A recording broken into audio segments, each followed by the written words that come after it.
দৌলতদিয়ার যে পতিতালয়, সেই পতিতালয় কি আসলে বন্ধ হয়ে গেছে কিনা, বা ধর্ষণের ঘটনা এত হারে আপনার ঘটতেছে যে এরা যৌন চাহিদা মেটানোর জন্য আসলে কোনো জায়গা খুঁজে পাইতেছে না। তো পতিতালয় তো আছে, দৌলতদিয়া যে পতিতালয় আছে সেই পতিতালয় যাও তোমরা, যাই তারপর নিজের চাহিদা মিটেই আসো। আজকেও ধর্ষণের ঘটনা ঘটছে, বাবা তার মেয়েকে ধর্ষণ করছে এবং সেটা সে প্রতিদিন করতেছে বা প্রতিনিয়ত করে আসতেছে। মাকে বলার পরও মা বিশ্বাস করতে পারে নাই। পরবর্তীতে মেয়ে কৌশলে ভিডিও করে রাখছে এবং সেই ভিডিও দেখানোর পর তারপর তার মা বিশ্বাস করছে। তো এই হইল আর কি পরিস্থিতি। এখন এই যে বাবা তিনি তার মেয়েকে নিরাপত্তা দেওয়া তো দূরের কথা, তাকে ধর্ষণ করলো। এখন এই ধর্ষণের জন্য আসলে শুধুমাত্র কি আপনি বাবাকেই দায়ী করবেন? তার মা কি দায়িত্ব পালন করতেছে? তার মা যে তার স্বামীর স্ত্রী বা স্ত্রী হিসাবে তিনি কি দায়িত্ব পালন করতেছেন? একজন স্ত্রী থাকার পরও তার স্বামী ধর্ষণ করতে যায় বা ধর্ষণ করে, এবং তাও তার মেয়েকে ধর্ষণ করে, কতটা মানে কল্পনা করা যায়? তো এই পরিস্থিতির মধ্য দিয়ে আমরা যাইতেছি। আমাদের না আছে মানে সেন্সই নেই, কমন সেন্সই নেই। আরে ভাই, তোমার যদি এতই যৌন চাহিদা, তোমার যদি স্ত্রী ধারা না মেটে, তোমার যদি একেবারে দরকারি হয়, তো যাও, দৌলতদিয়া তো পতিতালয় আছে, সেখানে টাকা দিয়ে তুমি তোমার কাজ সাইডে আসো। কিন্তু তুমি তোমার মেয়েকে কেন ধর্ষণ করতে হবে? কেন অন্যের মেয়েকে ধর্ষণ করতে হবে? কেন পাড়া প্রতিবেশীকে ধর্ষণ করতে হবে? তো ধর্ষণের জন্য আসলে শাস্তির যে বিধান বাংলাদেশে যেটা আছে, আগে ছিল যাবজ্জীবন, এখন মৃত্যুদণ্ড, এইটা আসলে কাজ করতেছে না। এই শাস্তি কাজ করতেছে না।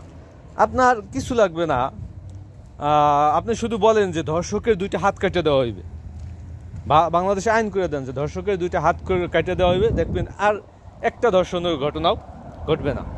আপনার এর আগে সবথেকে ধর্ষণের এটা মানে অনেক ধর্ষণ হইতো আপনার ইন্দোনেশিয়ায় এই ধর্ষণ বেড়ে যাওয়ার পর তারা সে যাবজ্জীবন করলো, তারপর মৃত্যুদণ্ড কার্যকর করলো, কিন্তু পরবর্তীতেও ধর্ষণ কমে নাই।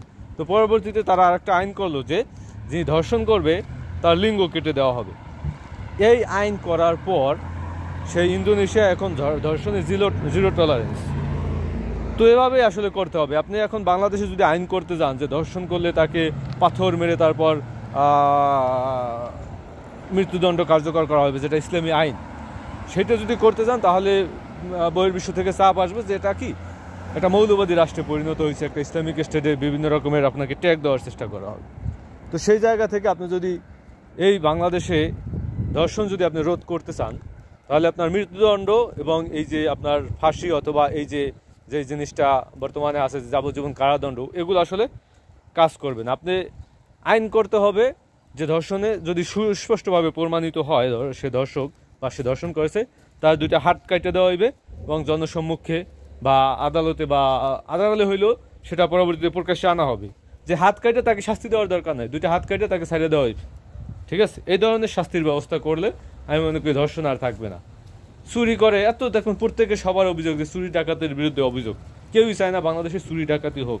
কিন্তু যখনই আপনি আইন করতে যাবেন যে চুরি যারা করবে তাদেরকে হাত কেটে দেওয়া হইবে, তখন তার বিপক্ষে দাঁড়াই যাবে অনেকে বলবে এটা মৌলবাদী রাষ্ট্রে পরিণত হয়েছে। এরকমের কিছু বি টিম সবসময় থাকে যারা আপনার রাষ্ট্রের পক্ষে, রাষ্ট্রের নিন্দা করে, এবং রাষ্ট্র যদি আইন করে সেই আইনেরও তারা বিপক্ষে বলবে। তো সব কিছু দূরে রেখে, ব্যতি রেখে, সব কিছু পায়ে ঠেলে সরকারের আসলে শক্ত অবস্থানে যাওয়া উচিত, যেগুলো এই জায়গা থেকে উত্তরণের জন্য আসলে কি করা যায় বা কি করা উচিত।